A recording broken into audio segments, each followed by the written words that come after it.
Google's board of directors. Larry Page was Google's founding CEO when he launched the company with Sergey Brin in 1998. But Mr. Schmidt has been the public face of Google, while Mr. Page has mainly worked on new products. Today, Google is the world leader in internet search and has products like the Android operating system for mobile devices. But Google is seen as trying to recapture the creative energy and speed of its early days. For VOA Special English, I'm Alex Villarreal. For more economic news, go to our website, voaspecialenglish.com.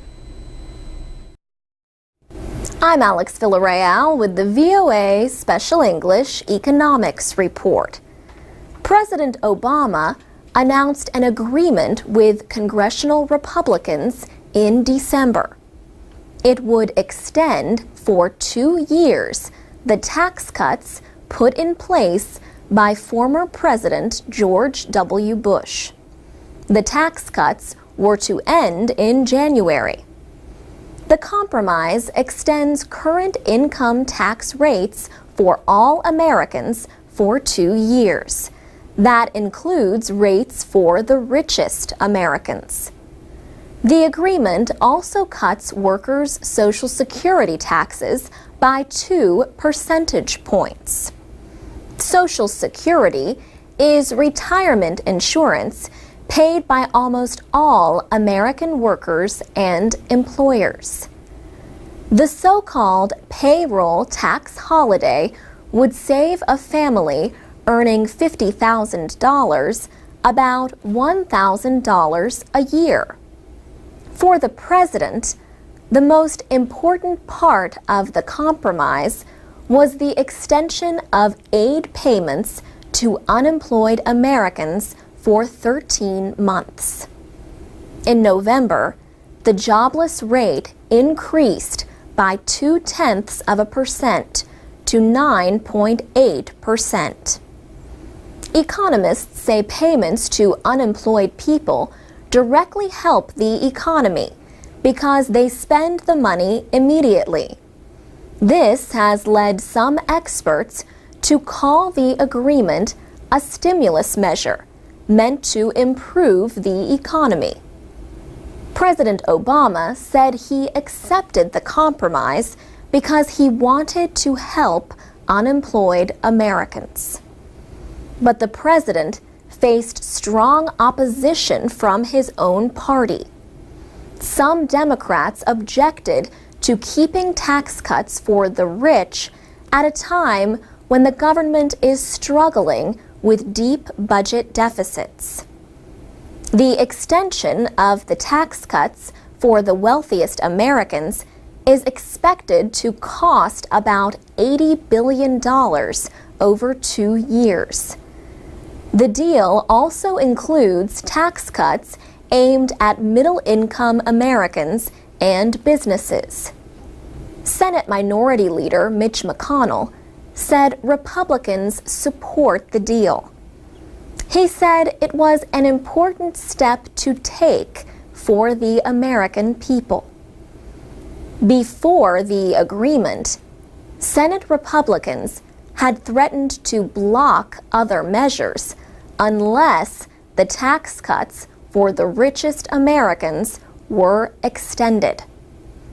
Some Democrats were disappointed that President Obama agreed to the compromise.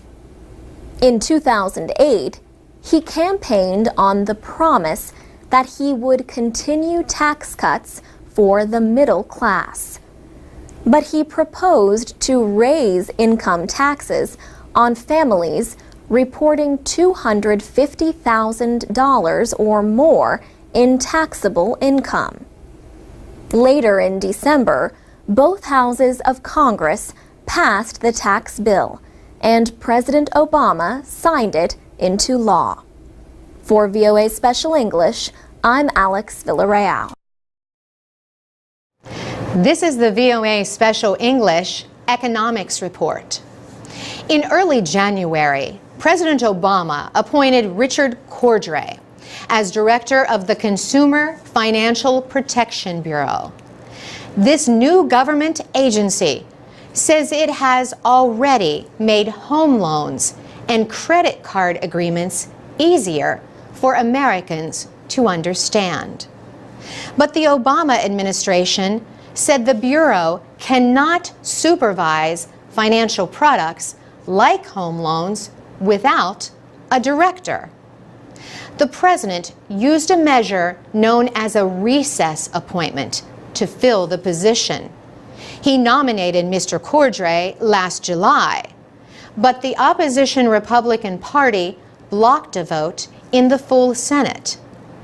Mr. Obama announced the appointment during a visit to Ohio. It was his first political campaign trip of the year. He told the crowd that the severe economic crisis 3 years ago did not happen because of too many financial rules. Mr. Obama said, "Does anyone think the reason why we got into such a financial mess, the worst financial crisis since the Great Depression, the worst economic crisis in a generation, that the reason was because of too much oversight of the financial industry? Of course not. We shouldn't be weakening oversight. We shouldn't be weakening accountability. We should be strengthening it." Senate Minority Leader Mitch McConnell criticized the president's appointment. Many Republicans oppose the new agency, saying its goals are not clear. They also want a group of people to lead the agency instead of a single director.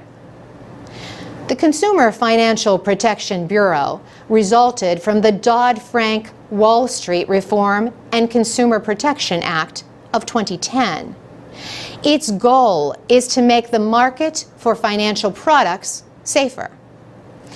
Educating Americans about investment and loan products, enforcing financial laws, and studying financial information are all part of its duties. The agency's budget is expected to be around $500 million. Richard Cordray served as Ohio's Attorney General for 2 years. He has earned praise for bringing legal action against banks and financial companies accused of harming homeowners and borrowers. Mr. Cordray launched cases against Bank of America and insurer AIG. His recess appointment is effective only until the end of the Senate's current term. For VOA Special English, I'm Carolyn Presutti. For more business news, go to voaspecialenglish.com, where you can download MP3s and texts of our programs. Read, listen, and learn English, and much more. Click on the classroom for learning activities and interactive features. And join us on Facebook, Twitter, and YouTube at VOA Learning English. This is the VOA Special English Economics Report. In early April, President Obama announced his plans to seek re-election in November of next year. In an email to supporters, Mr. Obama said, "The race may not reach full speed for a year or more." But he said the work of building the campaign must start today.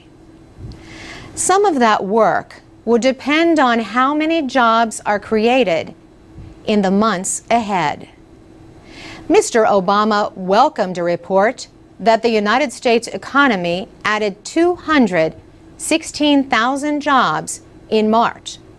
The unemployment rate dropped 0.1% for the second straight month. The unemployment rate edged down to 8.8%, the lowest in 2 years. And some economists say this spring may be the start of better news to come. Consumer spending has been increasing. Stephen Hess is a political scientist who studies the presidency at the Brookings Institution in Washington. He says the next election will more than anything else depend on employment in the United States. Labor Secretary Hilda Solis pointed out that the economy has added jobs for 12 months in a row.